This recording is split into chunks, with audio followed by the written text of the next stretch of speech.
on a un élément normalement qui nous montre un peu tout ce qui rythme la vie au quotidien de Suzanne Kabani que nous recevons. C'est donc l'unique maître chocolatier de nationalité ivoirienne qu'on a plaisir donc à voir. Aujourd'hui, nous allons parler du cacao, sa transformation, mais au fait, pour quel revenu? Regardez.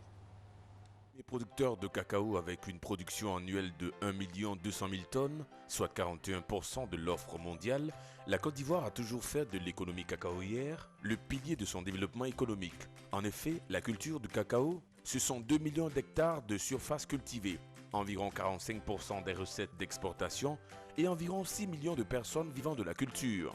Cependant, face à une économie mondiale de plus en plus libéralisée, au changement climatique, mais surtout à la baisse considérable du prix d'achat du cacao au niveau mondial et national, il est plus que nécessaire de s'interroger sur la survie de la culture et sur son rôle dans l'économie ivoirienne. La culture du cacao a de l'importance en Côte d'Ivoire parce que elle rapporte du profit dans la caisse de l'État. C'est les choses occidentaux qui viennent acheter le produit en Côte d'Ivoire ici. Ils vont acheter le produit, ils vont repartir chez eux là-bas, aller transformer le produit, venir nous revendre le même produit très cher.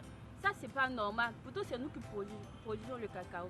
Donc, il est préférable que l'État, commence à aider le peuple, c'est-à-dire ces cultivateurs-là, commence à faire emporter des machines pour qu'on puisse transformer le cacao sur place.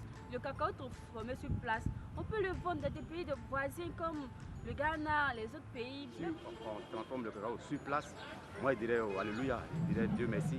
Parce que là, on ne va plus envoyer le cacao dans un autre pays, et c'est que c'est très bon. Pour donc faire face et susciter l'espoir, d'importantes actions sont menées pour permettre à la Côte d'Ivoire de conforter sa position de leader. D'abord au niveau national à travers la création du Conseil de gestion café-cacao, l'ouverture du siège mondial de l'Organisation internationale du cacao en Côte d'Ivoire, l'assouplissement du code des investisseurs, d'où l'implantation de grandes firmes intervenant dans la transformation du cacao. Ensuite, l'État de Côte d'Ivoire, à travers le ministère de l'Agriculture, mène des actions de lobbying et de communication lors des grands salons et foires internationales. Autant d'éléments qui permettent de dire que l'économie cacaoyère constitue toujours le fer de lance de l'économie ivoirienne. S'il est vrai que la culture du cacao reste majoritairement traditionnelle et principalement traitée pour l'exportation, il faut dire que le développement industriel amorcé par la nouvelle politique gouvernementale favorise la transformation des fèves sur place, soit 25% de la production aujourd'hui broyée, ce qui sous-tend par la même occasion le recrutement d'une main-d'œuvre abondante et qualifiée. À cela s'ajoute une très bonne politique de commercialisation qui fait qu'aujourd'hui, il est offert une variété de produits à base de chocolat, consommés en majorité en Côte d'Ivoire par une classe moyenne en pleine ascension.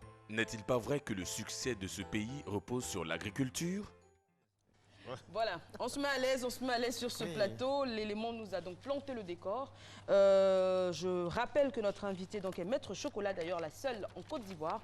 Suzanne Kabani, votre passion du chocolat, votre amour du chocolat, déjà du cacao, d'où il part?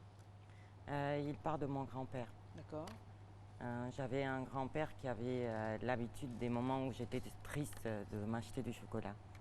Et j'en mangeais souvent. Alors, d'où on part déjà, donc j'ai fait différents métiers dans ma vie. Voilà. Je n'ai pas été maître chocolatier. J'ai fait différents métiers et j'ai travaillé dans une agence de voyage, j'ai travaillé en tant que comptable, j'ai fait différents métiers. Et un jour, j'ai pris la décision, pour la passion du chocolat, de fabriquer du chocolat. Et depuis, cette passion ne vous lâche pas. Je rappelle que vous êtes une véritable militante du chocolat. Quand vous voyez aujourd'hui la situation des planteurs en Côte d'Ivoire du cacao et par rapport à la transformation, on est en plein dans le thème. Est-ce que ça vous fait plaisir?